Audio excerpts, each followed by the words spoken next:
நான் ரொம்ப நாளாக இந்த இளைய சமுதாயம், இள வயசு பயலுக இவங்களுக்கு ஒரு காணொளி போடணும்னு நினச்சிக்கிட்டே இருந்தேன். இப்போ தான் அதற்குண்டான நேரம் வந்திருக்குன்னு நினைக்கிறேன். அது நிறையா பேர் அந்த அரசு சரியில்லை, அந்த தலைவர் சரியில்லை அப்படின்னு சொல்லிட்டு நிறைய பேர் இளைய சமுதாயத்தினர் நிறைய பேரை நான் அதாவது இணையதளத்துலேயே நிறைய இடத்துல பார்க்க முடியுது. அவங்களுக்கு நான் சொல்லிக்கிற வர்றது ஒரே ஒரு விஷயந்தான். அதாவது சின்ன கவுண்டர் படம், அதில் விஜயகாந்த் வந்துகிட்டு இருப்பார். ஒருத்தர் வெளி ஊரில் போய் சிட்டியில் படிச்சுட்டு இறங்குவார். ஏன்பா இங்கே பெட்டி தூக்க ஆள் இல்லையா, யாராவது வேலைக்கு கூலிக்கு கிடப்பாங்களான்னு சொல்லும்போது, அப்படியாப்பா அப்படின்னு 2 ரூபா தரேன்ப்பா தூக்கிட்டு வாப்பான்னுவார். சரி ஓகே அப்படின்னு சொல்லிட்டு விஜயகாந்த் அதை தூக்கிட்டு வீட்டில் இறக்கி விடும்போது அங்கே தான் அந்த பெட்டி இறக்கி வைக்கிற இடத்துல அவங்க அம்மா ஓடிடும். ஏண்டா டே, உனக்கு என்னடா சொல்ல, இவர் தாண்டா உனக்கு படிப்பு செலவுக்கு காசு கொடுத்தது, உன்னை படிக்கிறதுக்கு எல்லாமே பண்ணது, நீ தங்கி படிக்கிறதுக்கு சாப்பாடு செலவு, நீ போட்டிருக்க துணி எல்லாத்தையும் கொடுத்தவர்னு சொல்லுவாங்க. இது அவனுக்கு தெரியவே தெரியாது. அதுபோல் நிறைய பேர் இளைஞர்கள் சில விஷயங்கள் தெரியாமல் குருட்டாம்போக்கில் பிளைண்டாக பேசிடுறீங்க. பொதுவாக இளைஞர்களை யாருமே ஈஸியாக மிஸ்பரிசம் பண்ண முடியுது. ஒரு மண்டைக்குள்ள ஒரு தப்பான டேட்டாவை கூட ஈஸியாக அவங்கள்ட்ட உண்மைன்னு நம்புகிற மாதிரி புகுத்த முடியுது. என்ன காரணம் அப்படின்னா, இளைஞர்களுக்கு படிப்பு அதுவே ஒரு ஸ்ட்ரெஸ்ஸு. வீட்டில் வயசு பயலை கண்டித்து இப்போ வளர்க்கணும், இல்லாட்டி தப்பான வழியில் போயிடுவான்னு வீட்டில் கண்டிப்பாங்க. படிக்கிற இடத்துல படிப்பு இவங்களுக்கு பெரிய அந்த வயசு பயலுகன்னு சொல்கிற அந்த இளமை ஊஞ்சல் ஆடும் காலத்தில் படிப்பை பார்த்தா கடுப்பு வரும். இதை தாண்டி படிக்கிற இடத்துல ப்ரொஃபஸரு, டீச்சரு, ஹையர் செகண்டரி படித்தா கூட டீச்சரு, இவங்கெல்லாம் வயசு பயல்களுக்கு நல்வழிப்படுத்தணும்னு சொல்லி அவங்க நல்லதுன்னு சொல்கிறது இவங்களுக்கு மண்டை வழியாக இருக்கும். இது போக ஆசாபாசங்கள், காதல், இந்த மாதிரி விஷயங்கள்லாம் இவங்களுக்குள்ள நிறையா விஷயங்கள் கலந்து ப்ரெஷர் கொடுக்கும்போது இவன் ஒரு மாதிரி அன்கான்சியஸாக, அதாவது டீனேஜ்னு சொல்லுவாங்க. டீனேஜ் எதுவுமே அறியாத வயசுன்னு சொல்லுவாங்க. அந்த காலத்துலேருந்து இன்னைக்கு வரைக்கும் அந்த பருவம் எதுவுமே நல்லது கெட்டது அவங்களுக்கு தெரியாது. அந்த வயசு பயிலில் டீனேஜ்ன்றது இல்லாமல் அந்த காலேஜ் படிக்கிறது கொஞ்சம் மெச்சூர்டானால் கூட அவங்க நார்மலுக்கு வர காலங்கள் எடுக்கும். அவங்களுக்கு அந்த இளைஞர்களுக்கு படித்து முடித்தா வேலை தேடுறது, வீட்டில் என்னடா படிச்சுட்டு சும்மா இருக்கேன்னு சொல்லிட்டு பெற்றோர்கள் பேசுவாங்க. இந்த மாதிரி சிச்சுவேஷனில் இவர்களை யாருமே தப்பாக இவங்களை டியூன் பண்ணலாம். அதுபோல தான் தமிழ்நாட்டில் இப்போ பார்த்தீங்கன்னா ஒரு பிளைண்டாக உங்களை தவறாக டியூன் பண்ணுறாங்க. அந்த அரசு சரியில்லை, அந்த தலைவர் சரியில்லை, இந்த அரசு சரியில்லை, இந்த தலைவர் சரியில்லை அப்படின்னு உங்களுடைய அந்த ப்ரெஷரை இவங்க தப்பான வழியில் யூஸ் பண்ணுறாங்க.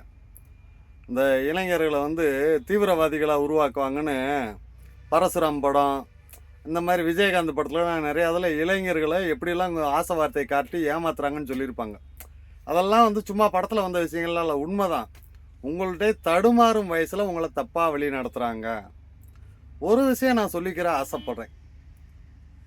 உங்களுடைய தாத்தா காலத்தில் உங்கள் தாத்தா இடுப்பில் கட்டின துண்டை தோளில் போட வைத்தது யாருன்னு கேளுங்க. அதுக்கப்புறம் உங்கள் அப்பா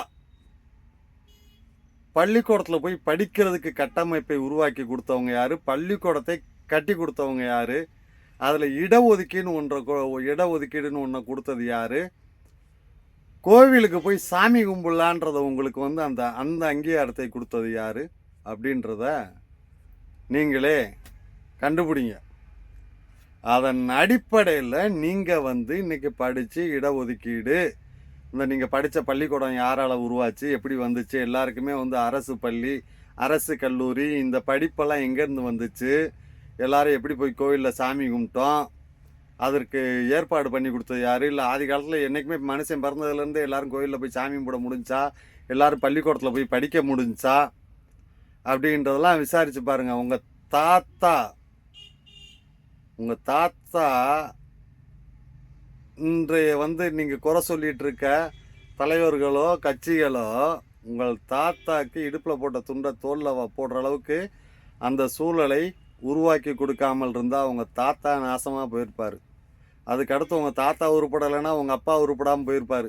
பள்ளிக்கூடத்தில் உனக்கு ஒரு கட்டமைப்பு இல்லை, படிக்க வாய்ப்பு இல்லை, இந்த மாதிரி இடஒதுக்கீடு இல்லை, வேலை வாய்ப்பு இல்லை அப்படின்னு இருந்துச்சுன்னா, அது போக கோவிலுக்கு போகிறதுக்கெலாம் அலவுடு இல்லைன்னா உங்கள் அப்பாவும் அதே கதி தான் நாசமாக போயிருப்பார். நீங்கள் இன்றைக்கி என்ன ஆயிருப்பீங்க? 3வது தலைமுறை சர்வநாசமாக இருப்பீங்க. இன்றைக்கி இவ்வளோ பேசுகிற யாருனாலையாவது யாரை எதிர்த்து பேசுகிறீங்களோ இவங்கனால தான் பள்ளிக்கூடம் இவங்க தாங்க கட்டமைப்பு அமைச்சு கொடுத்தாங்க. ரைட்டு, ஓகேங்க, எனக்கு எதிர்கருத்து இருக்குங்க, அந்த படிப்பே எனக்கு தேவையில்லைங்க, நான் ஏதாவது தொழில் வச்சு நான் பிழைக்க என்னால் முடியுங்க. ஒருத்தர் சொல்லு. இல்லைங்க, அவங்க இடஒதுக்கீடு வாங்கி கொடுத்தனால தாங்க நான் ஒரு பணியில் இருக்கேன். இவங்களுக்கு கருத்து வேறுபாடு வந்துருச்சுங்க, நான் அந்த வேலையை ரிசைன் பண்ணி அந்த சர்டிஃபிகேட்லாம் கிழிச்சு போட்டு என்னுடைய புத்தியால் என்னுடைய அறிவால் நான் வாழ்ந்துக்கிறேன்னு ஒருத்தன் சொல்லு.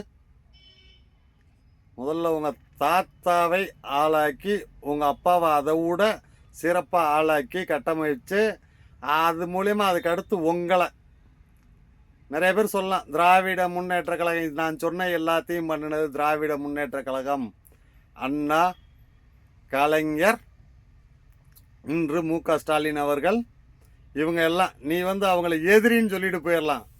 அதானே சொன்னேன், அவங்க எனக்கு பிடிக்காதுங்க, அவங்க என்னங்க அப்படிங்க இப்படிங்கன்னு குறை சொல்லலாம்.